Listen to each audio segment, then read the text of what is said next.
നമസ്കാരം. എല്ലാവർക്കും ഗീതമ്മാസ് കിച്ചണിലേക്ക് സ്നേഹത്തോടെ സ്വാഗതം. ഇന്ന് ഞാൻ ഉണ്ടാക്കാൻ പോകുന്നത് ഒരു കപ്പ ബിരിയാണിയാണ്. അതിനുവേണ്ടി ഞാനിവിടെ 2.5 കിലോ കപ്പ എടുത്തിട്ടുണ്ട്. അതുപോലെ തന്നെ 1 കിലോ ബീഫും എടുത്തിട്ടുണ്ട്. 1.25 കിലോ ബീഫും എടുത്തിട്ടുണ്ട്. അതായത് കപ്പയുടെ പകുതി 2.5 കിലോ കപ്പയും 1.25 കിലോ ബീഫുമാണ് എടുത്തിരിക്കുന്നത്. അപ്പോൾ ആദ്യം നമുക്ക് ഈ ബീഫ് വേവിക്കാം. അത് കഴിഞ്ഞ് നമുക്ക് കപ്പയുടെ പണി ചെയ്യാം. പകുതി എടുക്കുവാണ് നല്ലത്. അല്ലെങ്കിൽ കപ്പ കുറച്ചും ഇറച്ചി കൂടിയും പോയാൽ കപ്പ വെന്ത് കഴിയുമ്പോൾ നമുക്ക് കടിക്കാനൊന്നും കിട്ടത്തില്ല. ഇറച്ചി മാത്രമേ കിട്ടുകയുള്ളൂ. അപ്പോൾ ഇറച്ചി വേവിക്കാൻ വേണ്ടിയിട്ട് ഞാൻ ഒരു കടായി വെച്ചിട്ടുണ്ട്.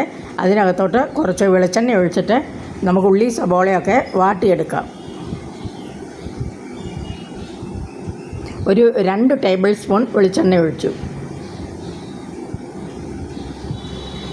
ഇനി അതിനകത്തോട്ട് ചേർക്കാനായിട്ട് കുറച്ച് സാധനങ്ങളുണ്ട്. ഒരു വലിയ സബോള, ഒരു കഷ്ണം ഇഞ്ചി പൊടിയായിട്ട് അരിഞ്ഞത്, ഒരു കുടം വെളുത്തുള്ളി, ഒരു 10-15 ചുവന്നുള്ളി കീറിയത്, ഒരു 5-6 പച്ചമുളക്, ഒരു 2 തണ്ട് കറിവേപ്പില. ഇതെല്ലാം കൂടെ ഈ വെളിച്ചെണ്ണയിലോട്ടിട്ട് നമുക്ക് നല്ലപോലെ വഴറ്റിയെടുക്കാം.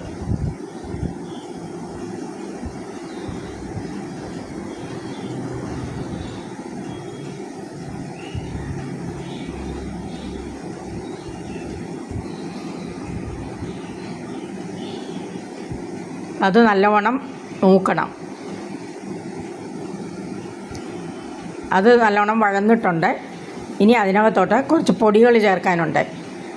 ഒരു 2 ടീസ്പൂൺ കാശ്മീരി മുളക് പൊടി, 1/2 ടീസ്പൂൺ മഞ്ഞൾപ്പൊടി, 1/2 ടീസ്പൂൺ കുരുമുളക് പൊടി, 1 ടീസ്പൂൺ മല്ലിപ്പൊടി, ആവശ്യത്തിന് ഉപ്പ്, 1 ടീസ്പൂൺ മസാലക്കൂട്ട് പൊടിച്ചത്. ഇത്രയും പൊടികൾ നമുക്ക് ആ സബോള ഉള്ളിയുടെ കൂടെ ചേർത്ത് കൊടുക്കാം. എന്നിട്ട് ആ പൊടികളെല്ലാം ഒന്ന് മൂക്കുമ്പം അതിൻ്റെ കൂടെ നമുക്ക് ആ ഇറച്ചിയും കൂടി ഇട്ട് ഇളക്കി ഒരു അരമണിക്കൂർ ഒന്ന് വെക്കാം.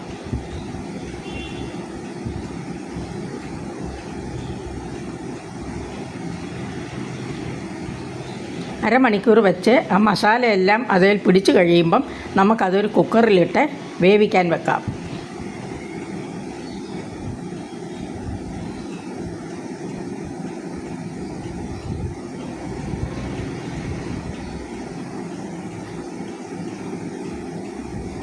നിങ്ങളെല്ലാവരും എൻ്റെ ചാനൽ സബ്സ്ക്രൈബ് ചെയ്യണം.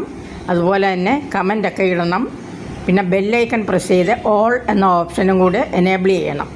അപ്പോൾ ഇറച്ചി നമ്മൾ കുക്കറിലോട്ട് മാറ്റി സ്റ്റൗ കത്തിച്ച് കുക്കർ വെച്ചിട്ടുണ്ട്. അതൊരു അരമണിക്കൂർ വേകണം. അല്പം മൂത്ത ഇറച്ചിയാണ്.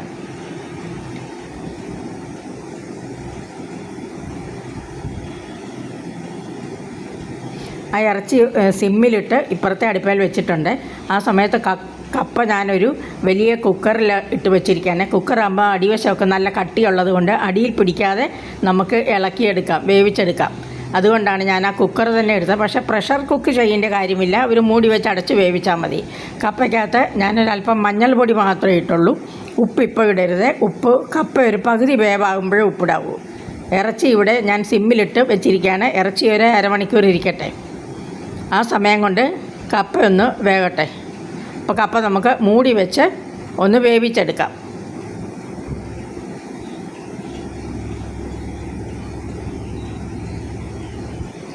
ഇപ്പോൾ കപ്പ ഒരുമാതിരി വെന്തിട്ടുണ്ട്. ഒരു 3/4 വേവായിട്ടുണ്ട്. ഇറച്ചി നല്ലപോലെ വെന്തു.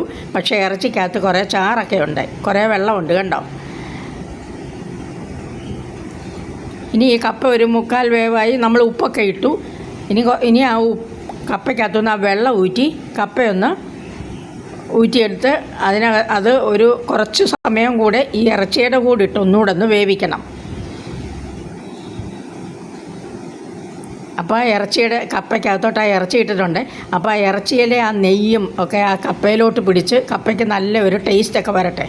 കപ്പ അവിടെ ഇരിക്കട്ടെ. ആ സമയം കൊണ്ട് നമുക്കിത് ഗാർണിഷ് ചെയ്യാനായിട്ട് കുറച്ച് തേങ്ങാപ്പീര വറുത്തെടുക്കാം.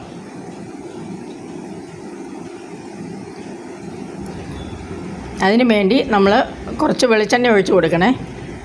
ഒരു 2 ടേബിൾ സ്പൂൺ വെളിച്ചെണ്ണ ഒഴിച്ച് കൊടുക്കുക. എന്നിട്ട് ആ തേങ്ങാപ്പീര ഞാൻ മിക്സിയിലിട്ട് ഒന്ന് ക്രഷ് ചെയ്ത് വെച്ചിട്ടുണ്ട്. അല്ലെങ്കിൽ പല പീര പല വലുപ്പത്തിലാകുമ്പം ഒരുമിച്ച് മൂത്ത് കിട്ടത്തില്ല. ഇതാകുമ്പം നല്ല ചെറിയ പീരയായിട്ട് കിട്ടും. നല്ല പെട്ടെന്ന് ഗോൾഡൻ ബ്രൗൺ ആയിട്ട് എടുക്കുകയും ചെയ്യാം. ഇനി അതിൻ്റെ കൂടെ കുറച്ച് കറിവേപ്പിലയും കൂടി ഇട്ട് കൊടുക്കണം.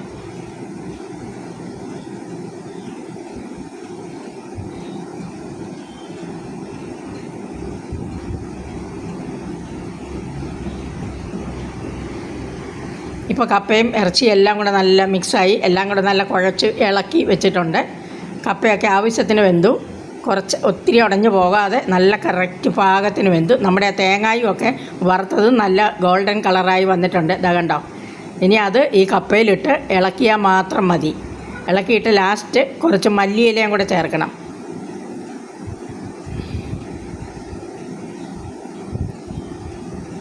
കുറച്ച് മല്ലിയിലയും കൂടി ഇട്ട് ഇനി ഇത് മിക്സ് ചെയ്താൽ മാത്രം മതി. അപ്പോൾ എല്ലാവർക്കും ഇഷ്ടപ്പെട്ടെന്ന് വിചാരിക്കുന്നു.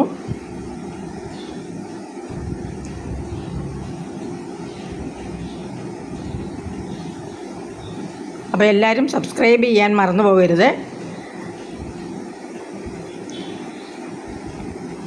അപ്പോൾ എല്ലാവർക്കും നന്ദി. Thank you.